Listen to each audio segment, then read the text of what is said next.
Lyca productions, பசங்க productions இணைந்து தயாரித்து ஜெயராம், ஊர்வசி நடிக்கும் பரிமளா அண்ட் கோ ஜூன் 5 முதல் திரையரங்குகளில். சம்மர் வந்தாச்சு. What's your plan for this holiday? எங்க கிட்ட விட்டுருங்க, நாங்க பாத்துக்கிறோம். GT Holidays, South India's #1 travel brand. எல்லோருக்கும் என்னுடைய பணிவன்பான வணக்கங்களை முதலில் தெரிவித்துக் கொள்கிறேன். தம்பி ஸ்நேகன் அவர்கள் பேசியதை போல ஆவேசமாக ஆக்ரோஷமாக பேசுகிற வயது எனக்கு கடந்து விட்டது. நான் இன்றைக்கு உங்களுக்கு ஒரு வகுப்பு நடத்தப் போகிறேன். அந்த வகுப்பை நீங்கள் பொறுமையாக கொஞ்சம் கேட்க வேண்டும். வழக்கம் போன்ற டாக்டர் ஜெகத் ரட்சகன் அவர்களைப் போல கவிதையாகவே பேசக்கூடிய அந்த நிலையும் இப்போது எனக்கு இல்லை. அவருக்கு மட்டும் வயது ஆகவே மாட்டேன் என்கிறது. ஆழ்வார்களுடைய அமுத தமிழை படிப்பதால் என்றும் மாறா இளைய உடையவராகவே இருக்கிறார். நான் இன்றைக்கு முதலில் உங்களுக்கு சொன்னதை போல வகுப்பு நடத்தப் போகிறேன் என்று சொன்னதால் முதலில் ஒரு கேள்வி கேட்கப் போகிறேன். ஒரு 15 நிமிடம் என்னோடு நீங்கள் பயணிக்க வேண்டும். இந்தியாவிலேயே இன்றைக்கு வலிமையான மனிதன் என்று ஒருவரை சொல்வதென்றால் அவர் யார் என்று நினைக்கிறீர்கள்? நீங்கள் வேறு ஒரு அர்த்தத்தில் சொல்கிறீர்கள். அதாவது செயல்திறனில், மக்கள் மனதில் போராடுகிற தன்மையில் ஒரு தலைவரை சொல்லுகிறீர்கள்.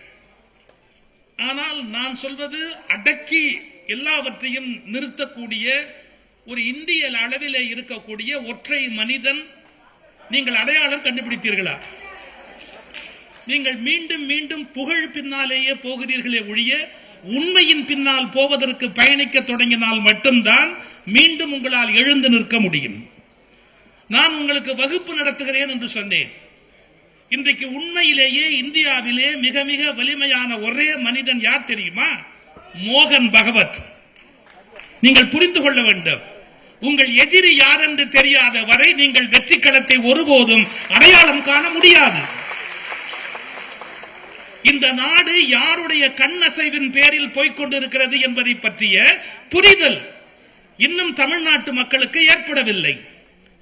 RSS இயக்கிக் கொண்டிருக்கிற மோகன் பகவத் தான் இன்றைக்கு இந்தியாவின் உண்மையான சர்வாதிகாரி என்பதை நீங்கள் புரிந்து கொள்ளாத வரையில் அடுத்த தேர்தலில் களம் காண்பது கடினம். அவருடைய விருப்பப்படி இந்தியா தன்னுடைய போக்கை கொண்டு போய் கொண்டிருக்கிறது. வெளியாக பார்க்கிற போது நரேந்திர மோடி ஒரு பலமுள்ள மனிதராக காட்டப்படுகிறாரே ஒழிய மிக தெளிவாக சொல்லுகிறேன், அவர் ஒரு சோழ கொல்லை பொம்மை. உண்மையான ராட்சசன், இந்த நாட்டை ஆட்டி வைக்கக்கூடிய வலிமை உடையவர் இன்றைக்கு அந்த மனிதர் யார்? நான் சொல்லுகிற RSS மோகன் பகவத். ஏன் சொல்லுகிறேன் என்றால், 100 ஆண்டுகளுக்கு முன்பு காந்தியடிகள் வீழ்ச்சி அடைந்த பிறகு, காந்தியடிகளுடைய உடல் இந்த மண்ணிலே விழுந்த பிறகு அன்று ஒரு விதை போட்டார்கள். இந்த நாட்டை எப்படி முழுமையாக 100 ஆண்டுகளுக்குள் தாங்கள் நினைப்பது போல் கொண்டு போக வேண்டும் என்று வெறித்தனமாக ஒரு கூட்டம் திட்டமிட்டது. அவர்கள் திட்டத்தினுடைய ஒவ்வொரு அங்கத்தை தான் ஒவ்வொரு காலகட்டத்திலும் நாம் சந்தித்துக் கொண்டிருக்கிறோம். உண்மையில் இப்போது நடப்பது உங்களுக்கு இந்திய அளவிலே ஒரு ஜனநாயக ஆட்சி அல்ல. ரஷ்யாவில் எப்படி கம்யூனிச சர்வாதிகாரம் வளர்ந்திருக்கிறதோ, சீனாவில் எப்படி கம்யூனிச சர்வாதிகாரம் வளர்ந்திருக்கிறதோ, அப்படி ஒரு இந்து சர்வாதிகாரத்தை RSS கொண்டு வர விரும்புகிறது. இந்த இந்து சர்வாதிகாரம் இந்த நாட்டுக்கு நான் வேறு எந்த நோக்கத்துக்காகவும் இவர்களோடு இணைந்து பணியாற்றவில்லை. இந்து சர்வாதிகாரம் என்ற ஒன்று இந்தியாவில் ஏற்பட்டு விட்டால் இந்த நாடு அன்றோடு வீழ்ச்சி அடைந்து விடும். அதன் பிறகு இந்த நாட்டை எழுப்பி நிறுத்துவது கடினம். அது நடக்காமல் இருப்பதற்கு ஒவ்வொரு காலத்தில் ஒரு தலைவனை இந்த உலகம் கொடுத்தது. அப்படிப்பட்ட தலைவனில் ஒப்பற்ற தலைவன் தான் டாக்டர் கலைஞர் அவர்கள். உங்களுக்கு வரலாறு புரிய வேண்டும். என்ன நோக்கத்தில் அவர்கள் இந்தியாவை கொண்டு போகிறார்கள் என்பதை புரிய வேண்டும். உங்களுக்கு தெரியுமோ தெரியாதோ, எல்லா கட்சியிலும் உச்சத்தில் இருப்பவர்களுக்கு பக்கத்தில் RSS காரர்கள் இருப்பார்கள். எல்லா கட்சிகளிலும் உச்சத்தில் இருப்பவர்களுடைய பக்கத்தில் RSS காரர்கள் இருப்பார்கள். இது போன்ற திட்டமிடுதல், சூழ்ச்சி செய்தல் இவற்றையெல்லாம் கற்றுக்கொள்ளாமல் அரசியல் நடத்த முடியாது என்பதை தயவு செய்து மீண்டும் நீங்கள் புரிந்து கொள்ள வேண்டும். என்ன வேண்டுமோ அதை நோக்கி அவர்கள் அதை நகர்த்துவார்கள். அதன் காரணமாக நாம் இயல்பாக பெறுகிற வெற்றி என்பதை இயல்பாக பெற்றுவிட முடியாதபடி அவர்கள் வஞ்சனையால் இந்த வெற்றியை மாற்றி அமைப்பார்கள் என்கிற ரகசியத்தை நீங்கள் தயவு செய்து புரிந்து கொள்ள வேண்டும். இந்த நாட்டில் அந்த விபத்து நடக்காமல் இது இருக்க வேண்டும் என்றால் கொள்கை அடிப்படையில் இந்த நாடு ஒரு இந்து சர்வாதிகார நாடாக மாறுவது ஆபத்தானது. ஏன் என்று கேட்டால் அதன் பிறகு நீங்கள் உலகத்தில் இருக்கிற கிறிஸ்துவ நாடுகளோடும் நட்பு கொள்ள முடியாது, வளைகுடா முஸ்லிம் நாடுகளோடும் நட்பு கொள்ள முடியாது, இந்தியர்கள் உலக அரங்கத்தில் வேலை பார்க்க முடியாது, இந்தியா தனிமைப்படுத்தப்படும், இந்திய பொருளாதாரம் வீழ்ச்சி அடையும். எனக்கொன்றும் RSS மீது எந்த கோபமும் இல்லை. ஆனால் இந்தியாவை அந்த கொள்கை நாசமடைய வைத்துவிடும் என்ற ஒரே வருத்தத்தால் தான் இன்னும் நான் பேசிக் கொண்டிருக்கிறேன். நீங்கள் இந்த கொள்கைகளை, இந்த திட்டங்களை, இந்த செயல் திட்டங்களை புரிந்து கொண்டால் மட்டும்தான் சரியான மாற்றத்தை நோக்கி கொண்டு போக முடியும்.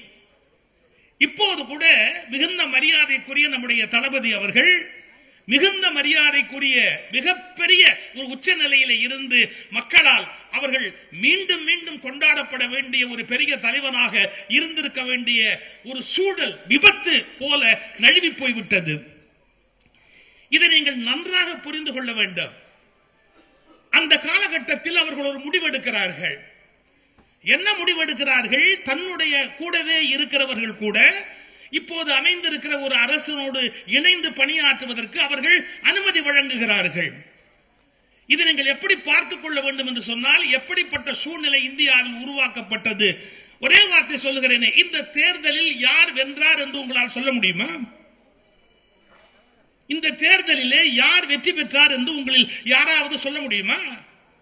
ஒருவர் 108 இடங்கள் வாங்குகிறார், இன்னொருவர் 70 சில்லறை இடங்கள் வாங்குகிறார், இன்னொருவர் 40 சில்லறை இடங்கள் வாங்குகிறார். இந்த தேர்தலில் அப்படியானால் யார் வெற்றி பெற்றார்கள்?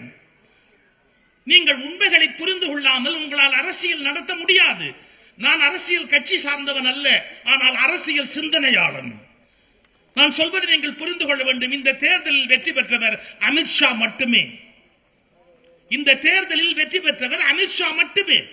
ஏனென்றால் தமிழ்நாட்டில் ஒரு பலமான அரசு இருக்கக்கூடாது. இந்திய அளவில் எப்போதும் முன்னேறி கொண்டிருக்கிற தமிழர்கள் வாழ்க்கை வீணாக வேண்டும் என்பதற்காக திக்குமுக்காடக்கூடிய ஒரு சூழ்நிலையில் தமிழகத்தை கொண்டு வந்து நிறுத்த வேண்டும் என்று அமித்ஷா திட்டமிட்டு அதனுடைய செயல் விளைவுதான் இப்போது தமிழ்நாடு சந்தித்துக் கொண்டிருக்கிறது. நீங்கள் உங்கள் உண்மையான எதிரிகளை அடையாளம் காணாத வரையில் எப்படி போர் செய்ய போகிறீர்கள்? யாரை நோக்கி வாழ் சுழற்ற போகிறீர்கள்? யாரை எதிர்த்து நீங்கள் இந்த காரியத்தை செய்ய போகிறீர்கள்? என்ன நடந்திருக்கிறது என்பதை புரிந்து கொள்ளுங்கள். இங்கே யாருமே ஆட்சிக்கு வரக்கூடாது. மக்கள் தீர்மானிப்பது நடக்கக்கூடாது. இங்கே ஒரு வலிமையான அரசாங்கமே தமிழ்நாட்டில் இருக்கக்கூடாது. அப்படி இல்லாமல் இருந்தால் தான் மத்திய அரசு அல்லது ஒன்றிய அரசு நினைக்கிற கருத்துக்களை உள்ளே கொண்டு வர முடியும். என்ன நடந்திருக்கும் தெரியுமா? இந்த நாட்டு ஜனநாயக மரபிலே அதிக எண்ணிக்கை பெற்ற கட்சியை ஆட்சிக்கு அழைக்க வேண்டும் என்பது எழுதப்படாத சட்டம். சுப்ரீம் கோர்ட் பலமுறை உச்சரித்திருக்கிறது. ஆனாலும் ஆளுநர் அப்படி அழைக்கவே இல்லை ஒரு கட்சியை. அப்படியானால் அவர்களுடைய திட்டம் என்ன? அவருடைய நோக்கம் என்ன? அவர்கள் என்ன நினைக்கிறார்கள்? ஒரு கட்சி கூட இங்கு ஆட்சிக்கு வரக்கூடாது. ஒரு 6 மாத காலம் இங்கே மீண்டும் அவர்களுடைய ஆட்சி நடக்க வேண்டும். அப்போதுதான் நசுக்க வேண்டியவர்களை நசுக்க முடியும். அப்போதுதான் திணிக்க வேண்டியவற்றை திணிக்க முடியும், முடிக்க வேண்டியவற்றை முடிக்க முடியும் என்று 6 மாத காலம் அவர்கள் இங்கே தங்களுடைய ஆட்சியை நிலைநிறுத்த வேண்டும் என்று விரும்பினார்கள். அதிலும் உங்களுக்கு தெரியாத ரகசியத்தை இப்போது நான் சொல்லுகிறேன். தமிழ்நாட்டுக்கு என்று இன்னமும் முறையான ஒரு ஆளுநர் நியமிக்கப்படவில்லை. இந்த தமிழ்நாடு ஒரு நிரந்தர ஆளுநருக்கு கூட தகுதியற்றதா? ஒரு முழுமையான ஆளுநருக்கு கூட இந்த தமிழ்நாடு தகுதியற்றதா? தமிழ்நாட்டை எப்படி அவமானப்படுத்தி இருக்கிறார்கள் என்று உங்களுக்கு புரிகிறதா? தமிழ்நாட்டுக்கு நிரந்தரமான ஒரு ஆளுநர் கூட இல்லை. அந்த வஞ்சனையை நீங்கள் புரிந்து கொள்ள வேண்டும். அவர்கள் விரும்பியது இங்கே யாருமே ஆட்சிக்கு வர முடியாத போது மீண்டும் மேற்கு வங்காளத்தில் இருந்து RN ரவி இங்கே அழைத்து வரப்படுவார். அவர் 5 ஆண்டுகளாக எதற்கு இங்கே நம்ம எல்லாம் அவமானப்படுத்திக் கொண்டிருந்தாரோ அதை 6 மாத காலம் இங்கே நிறைவேற்ற வேண்டும் என்ற கங்கணம் கட்டி கொண்டு காத்திருந்தார்கள். அதை தடுத்த பெருமகன் தான் தளபதி ஸ்டாலின் என்பதை நீங்கள் புரிந்து கொள்ள வேண்டும். RN ரவி என்கிறவர் மீண்டும் தமிழ்நாட்டுக்குள் வந்து 6 மாத காலத்தில் அத்தனையும் தான் தீர்த்துவிட்டு போக வேண்டும் என்று நினைத்த வெறியை அடக்கி வைத்த பெருமை தளபதி ஸ்டாலின் அவர்களுக்கு தான் உண்டு. அரசியலில் நுட்பமான பகுதியை நீங்கள் பார்க்க வேண்டும். அவருக்கு நன்கு தெரியும் நம்மோடு இருக்கிறவர்கள் அங்கே போவது என்பதில் இருக்கிற சிக்கல் என்ன என்று தெரியும். என்றாலும் எல்லா வேதனைகளையும் எல்லா அவமானங்களையும் எல்லா துக்கங்களையும் சகித்தே பழக்கப்பட்ட ஸ்டாலின் அவர்கள் இவற்றையெல்லாம் மனதளவில் ஏற்றுக்கொண்டு எல்லா கஷ்டங்களையும் ஏற்றுக்கொள்ளுகிற இயல்புடைய ஒரு பெரிய மனிதன். அதனால் இவற்றை ஏற்றுக்கொண்டு தமிழ்நாட்டில் மறந்தும் அப்படி ஒரு ஜனாதிபதி ஆட்சி வந்துவிடக் கூடாது என்பதற்காக ஒரு அருமையான ஒரு முடிவை அவரே மனதில் வகுத்துக் கொண்டு செயல்பட்டுக் கொண்டிருக்கிறார் என்பதை நீங்கள் புரிந்து கொள்ள வேண்டும். அடுத்த ஒரு உண்மையை புரிந்து கொள்ள வேண்டும். அரசியலை பற்றிய அறிவு தமிழ்நாட்டு மக்களுக்கு இன்னும் இந்தியர்களுக்கே வளரவில்லை. ஜனாதிபதி ஆட்சி என்ற உடனே ஒரு கவர்னர் தன் விருப்பப்படி 2 அட்வைசரை வைத்துக் கொண்டு நடத்துகிறார். நம்முடைய அரசமைப்பு சட்டப்படி அது தவறு. இது ஜனநாயக நாடு.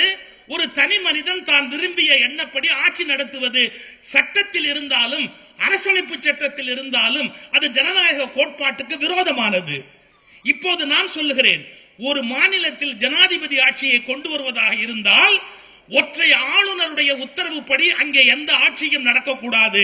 அங்கிருக்கிற பாராளுமன்ற உறுப்பினர்களுடைய மொத்த எண்ணிக்கையை பார்த்து அவர்களது ஆலோசனைப்படிதான் அந்த மாநிலத்தை ஆளுநர் ஆள வேண்டுமே ஒழிய தனி மனித சர்வாதிகாரத்துக்கு இந்திய அரசமைப்பு சட்டம் இடம் தரக்கூடாது. இவற்றையெல்லாம் நீங்கள் யோசிக்க வேண்டும். பாராளுமன்ற உறுப்பினர்களை அழைத்து, இப்ப நமக்கு ஒரு 40 பாராளுமன்ற உறுப்பினர் இருக்கிறார் என்றால் கவர்னர் தீர்மானத்தை கொண்டு வர வேண்டும். பாராளுமன்ற உறுப்பினர்கள் ஒப்புக்கொண்டதை மட்டும்தான் கவர்னர் நிறைவேற்ற வேண்டுமே ஒழிய அவர் இச்சையாக உத்தரவு போடக்கூடாது என்று இந்திய அரசமைப்பு சட்டத்திலேயே மாற்றம் வந்தாக வேண்டும். நான் சொல்வதெல்லாம் இந்த நாட்டை மீண்டும் மாற்றி அமைப்பதற்கு கட்டமைப்பதற்குரிய பல்வேறு செய்திகள். இதை ஏன் நான் இங்கே பேசுகிறேன் என்றால், இதுபோல் சிந்தித்த ஒப்பற்ற பெரிய மனிதன் தான் முத்தமிழறிஞர் டாக்டர் கலைஞர் என்பதை நீங்கள் புரிந்து கொள்ள வேண்டும். என்ன செய்தார் அவர்? சில பேர் படிக்க முடியாது, சில பேர் வேலைக்கு வர முடியாது, வெறும் சில பணக்காரர்கள் கையில் நாட்டின் பொருளாதாரம் இருக்கும்.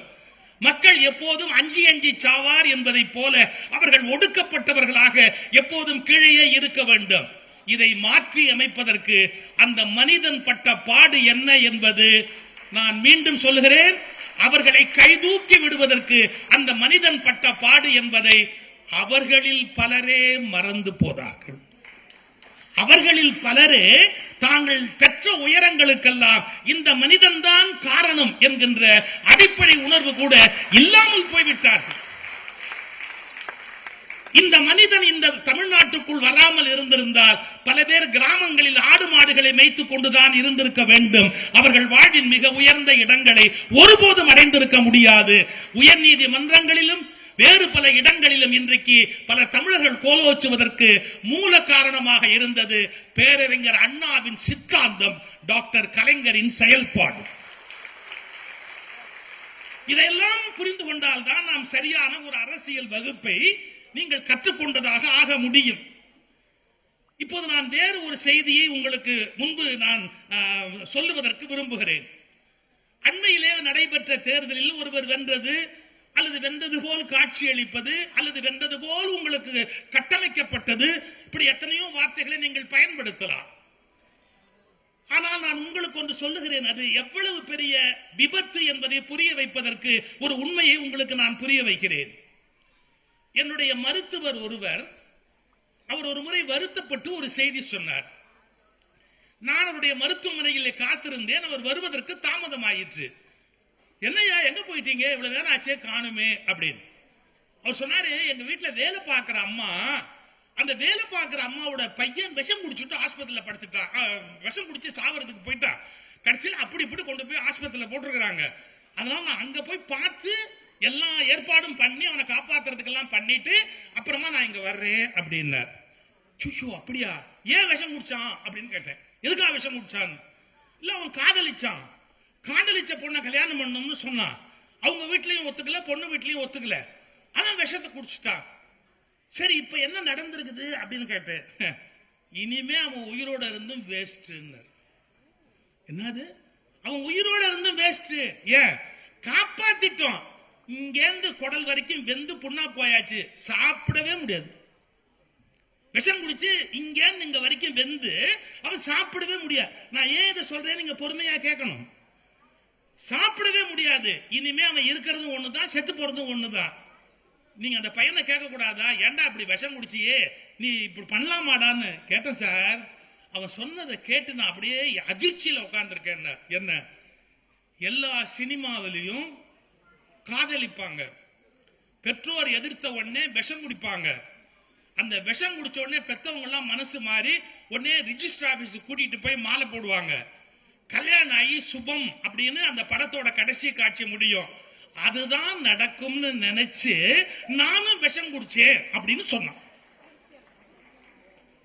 ஏன்னா சீன் பை சீன் நம்ம பார்த்துட்டான்.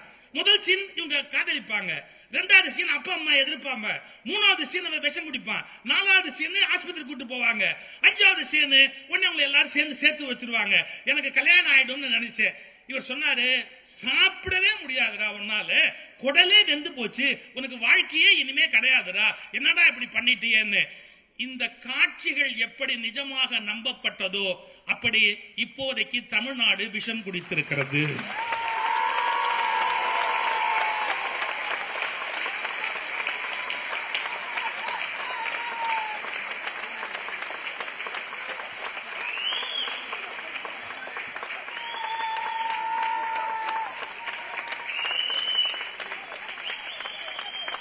ஆனால் எனக்கு இப்போதும் தமிழர்கள் மீது உள்ள அக்கறையால் சொல்லுகிறேன், இவ்வளவு குழந்தைத்தனமாக இருக்கிறீர்களே என்று பெற்ற வயிறு பற்றி எரிய நான் வருத்தப்பட்டு சொல்கிறேன். ஒரு காட்சியும் அடுத்த காட்சியும் ஒரு பிலிம் ரோலில் மாற்றிவிடலாம், ஆனால் நடைமுறையில் மாற்றுவதற்கு 50 ஆண்டு காலம் இந்த மனிதனை போன்று ஒருவர் படாத பாடுபட வேண்டும். இவர் சந்திக்காத சிறைச்சாலைகளா, இவர் சந்திக்காத தடியடிகளா, இவர் சந்திக்காத அவமானங்களா, இவர் சந்திக்காத விமர்சனங்களா, இவர் சந்திக்காத எத்தனை விதமான துயரங்களை சந்தித்தார். ஒரே ஒரு உத்தரவை இந்த நாட்டில் நிறைவேற்றுவதற்கு 50 ஆண்டு காலம் பாடுபட வேண்டி இருக்கிறது. அடுத்த காட்சியில் எதுவும் நடக்காது என்பதை தமிழ் மக்கள் மிக விரைவில் புரிந்து கொள்வார்கள்.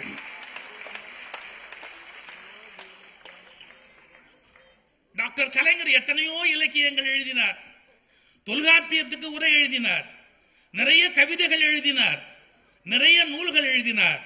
ஆனால் அவர் எழுதி வெளியிட்ட பதிப்புகளிலேயே தமிழுக்கு அவர் கொடுத்த மிகச்சிறந்த பதிப்பு தளபதி மு.க. ஸ்டாலின் என்ற புத்தகம்தான்.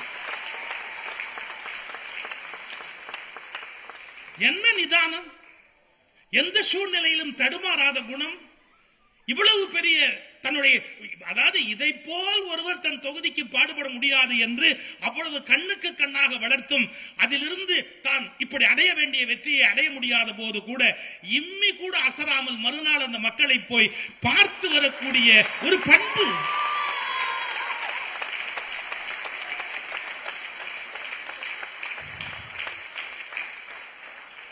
விஷமே பிள்ளைகள் குடித்தாலும் தாய் போய் பார்க்காமல் இருக்க முடியுமா?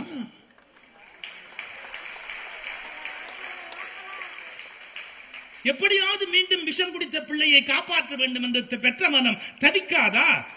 இன்றைக்கு தாயுமானவனாக அந்த தளபதியின் மனம் தவிக்கிறது. இப்படி நம்முடைய மக்கள் விஷம் குடித்திருக்கிறார்களே, இவர்களை காப்பாற்ற வேண்டும் என்று இன்னமும் அந்த தாயுமானவன் தவித்துக் கொண்டுதான் இருக்கிறார் என்பதை மறந்துவிடக் கூடாது. நான் ஏதோ ஒரு கோபத்தில் RSS பேசினேன் என்று நினைக்காதீர்கள். It is an ideological clash.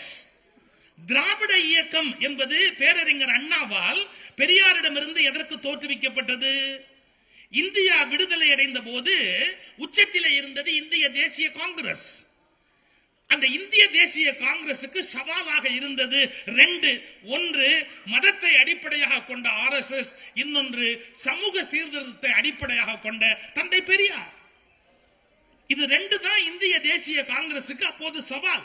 Periyar காங்கிரஸை விட்டு வெளியில் வருகிறார், சமூக மாற்றங்களை ஏற்படுத்த வேண்டும் என்று போராடுகிறார்.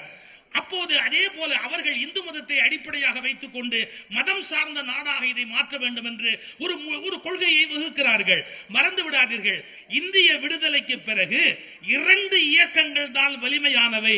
ஒன்று மதம் சார்ந்த RSS, இன்னொன்று இனம் சார்ந்த திராவிட இயக்கம். பல பேர் கேட்கிறார்கள், திராவிட என்று எங்கே இருக்கிறது இனம் என்று கேட்கிறார்கள். இவர்கள் குழந்தைகளை போல் பேசுகிறார்கள். இந்து என்ற வார்த்தைக்கே அது இடம் சார்ந்தது, தெரியுமா உங்களுக்கு? இந்து என்பது ஒரு மதம் என்பது பின்னாலே அது இடம் சார்ந்து, இடச்சுட்டு. அதாவது சிந்து நதிக்கு இந்த பக்கம் வாழுகிறவர்கள் இந்துக்கள். நீ எந்த மதமாக வேண்டுமானாலும் இருக்கலாம். சிந்து நதிக்கு இந்த பக்கம் வாழுகிறவர்கள் சிந்துஸ். நம்மை மதராசி என்று ஒரு காலத்திலே அழைப்பார்கள். மதராசுக்கு இந்த பக்கம் வாழுகிறவன் மதராசி. அதுபோல சிந்தூஸ் என்று அழைக்கப்பட்டவர்கள் இந்துக்கள். அது இடச்சுட்டு. இடச்சுட்டு எப்படி மதச்சுட்டாக மாறிற்றோ அப்படி திராவிடம் என்பது இடச்சுட்டு இனச்சுட்டாக மாறிவிட்டது. அது ஒரு இனத்தின் அடையாளமாக பின்னாளில் மாறி இருக்கிறது. இது நம்ம புரிந்து கொள்ள வேண்டும். இந்த ரெண்டு இயக்கங்களுக்கும் இடையிலான அந்த ஓயாத போர் நிற்கப் போவதே இல்லை. இந்த ஓயாத போர் நிற்கப் போவதே இல்லை. நீங்கள் தற்காலிகமான நாற்காலிகளை பற்றிய சிக்கல்களை தள்ளி வைத்துவிட்டு கொள்கை ரீதியான போர் எங்கே நடைபெறுகிறது என்பதை பற்றி ஒரு தெளிவாக இருக்க வேண்டும் என்ற விண்ணப்பத்தில் தான் நான் இந்த பாடத்தை இந்த இடத்தில் நடக்கிறேன். ஒரு வார்த்தை சொல்லுகிறார் ஒரு சொற்பொழிவில் டாக்டர் கலைஞர். காற்றடிக்கிறது, பறவையும் பறக்கிறது, பேப்பரும் பறக்கிறது. காற்று நின்ற பிறகுதான் பறவை எது என்று தெரியும்.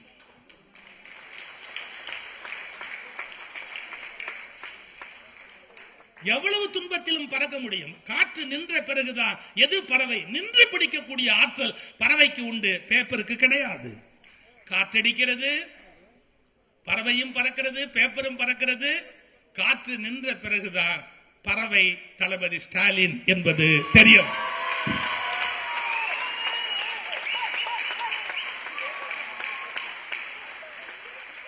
இதற்கு மேல் நான் நீட்டிக்க விரும்பவில்லை. நம் நாட்டு நீதிமன்றங்கள் மிக மிக சுறுசுறுப்பாக இயங்கக்கூடியவை. அப்பாவு அவர்கள் போன சட்டமன்றத்து உறுப்பினர் என்பதை இந்த காலகட்டத்தில் அறிவிக்கக்கூடிய அளவுக்கு மிக வேகமாக வேலை பார்க்கக்கூடிய ஆச்சரியமான நீதிமன்றங்கள்.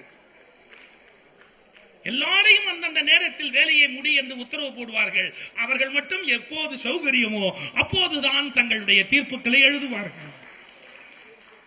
ஒன்றும் செய்ய நீங்கள் இவ்வளவு கஷ்டமான சூழ்நிலையிலும் மக்களாட்சி தத்துவத்தை கொண்டு செலுத்தி மக்களை நம்பி ஒரு இயக்கத்தை நடத்தி வெற்றி பெற்ற ஒரு மாபெரும் தலைவன் டாக்டர் கலைஞர். அவர் பிறந்த நாள் என்பது ஒரு நாளைய அடையாளம் அல்ல, அது அழியாத தமிழ் இனம் என்பவற்றின் தத்துவத்தினுடைய அடையாளம். நன்றி, வணக்கம். நக்கீரன் டிவிக்கு சப்ஸ்கிரைப் செய்யுங்கள். உங்கள் ஆதரவே எங்கள் பலம். ஆசிரியர்களுக்கு நண்பனாகவும் மாணவர்களுக்கு ஆசானாகவும் திகழும் தேர்வு வழிகாட்டி. ஒவ்வொரு பாடத்திற்கும் அனுபவமிக்க ஆசிரியர்களின் துல்லியமான தெளிவான விடைகள். CNC இருக்கு, தேர்வு பயம் எதற்கு? இது தீரன் பப்ளிஷிங் ஹவுஸ் விற்பனை வெளியீடு.